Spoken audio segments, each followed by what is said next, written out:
helper here. Well guys, I'm down here checking out the plow.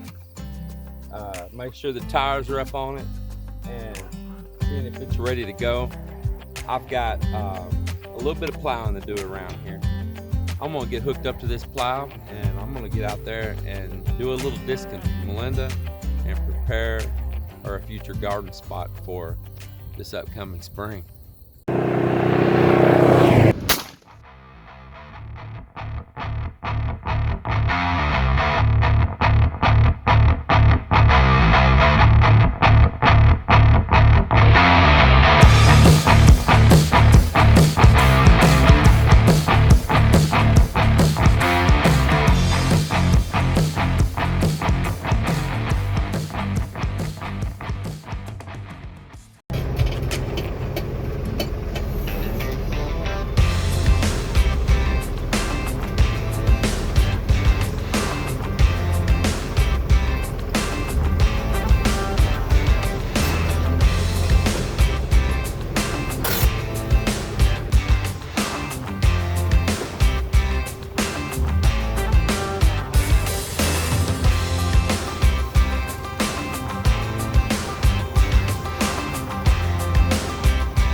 So I've been over here plowing up that one garden that we really didn't do that much with because the soil wasn't that great, was it? Yeah, it's not good. Very hard. It was hard. It had a lot of clay and rock in it.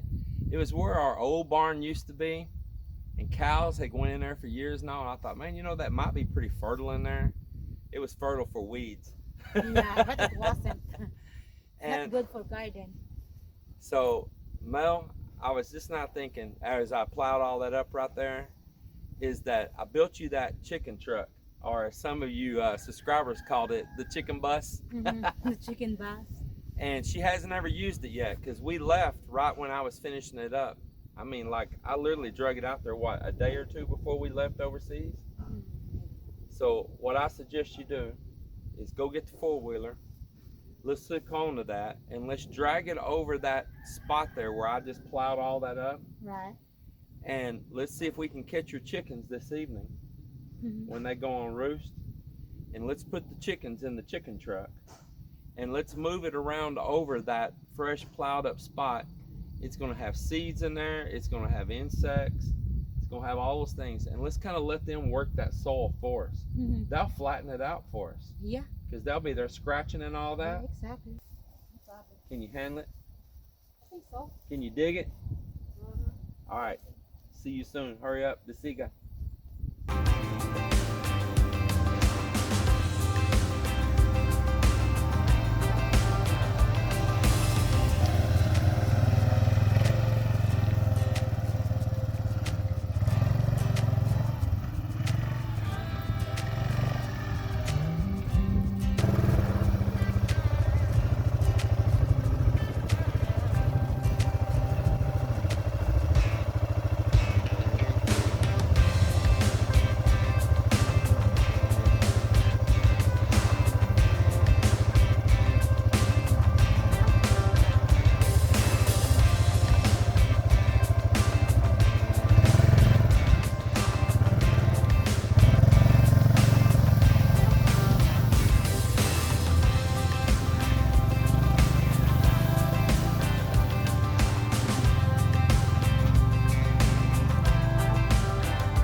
There, Melinda's chickens have already found this plowed up soil.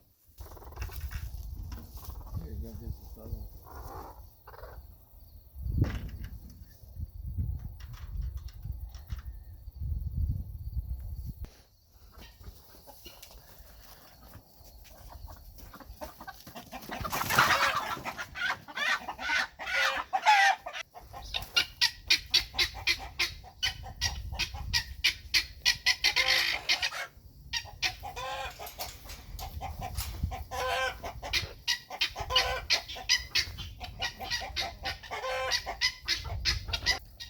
So Melinda's also got another little treat here.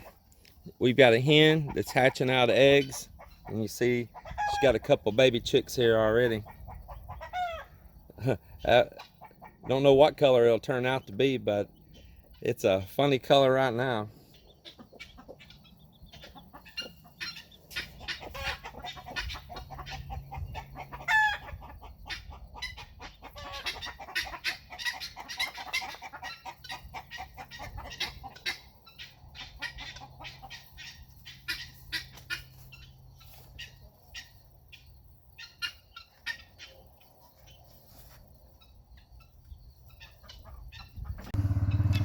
Well, we got most of them in there. There's a couple she didn't grab yet. We're gonna get them later when they go on the roost.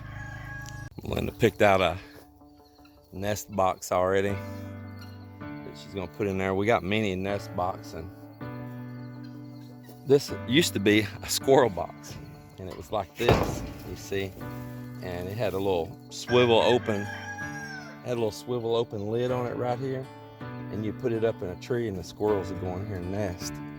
Well, the silly side of me at one time thought it would be cool to have these squirrel boxes up in these trees.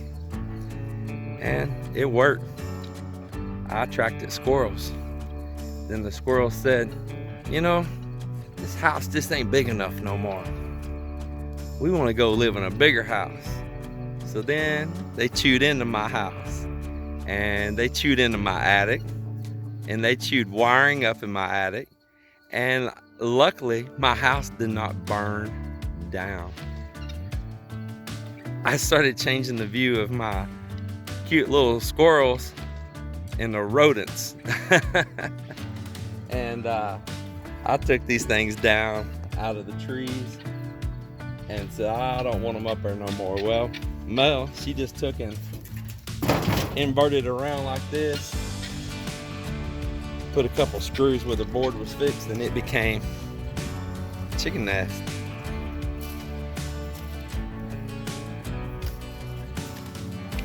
It's amazing how much stuff can just shoot up and grow in just a few months when you're gone. Melinda always kept us clean down here, and man, you think we've been gone for a year or two, and we'd only been gone for a few months. Now, Mel, you see these right here? These are like a spider lily or September lily. They come up only this time of year. Yeah, I know. And my grandmother planted these down here. She actually had a little garden right here in this corner where you're at. Early on, it was the hog pen, and they raised hogs and kept them down here behind the barn for years. And then later, when they quit raising hogs, she converted that pen into a secondary garden. And there were certain things that grew better here than grew up in her main garden, especially asparagus for some reason. And so she had flowers planted all around it and all. But where this big tree is was right in the back corner of it. Actually, it's still sprouting out, isn't it? It's got more coming through. And those are all up along by the sidewalk up there where we rent that to Cap. And she didn't plant those there on that sidewalk. Of course, that wasn't there when she was alive. But I went around and found places that where her old home used to be in the yard, and I dug them up and I planted them all along that sidewalk over in my yard. So that's how those got there. You know, when you have a generational farm, generational land, you have these memories, these things are here. So my grandmother that was born in the 1900s, in the year 1900, she planted these here.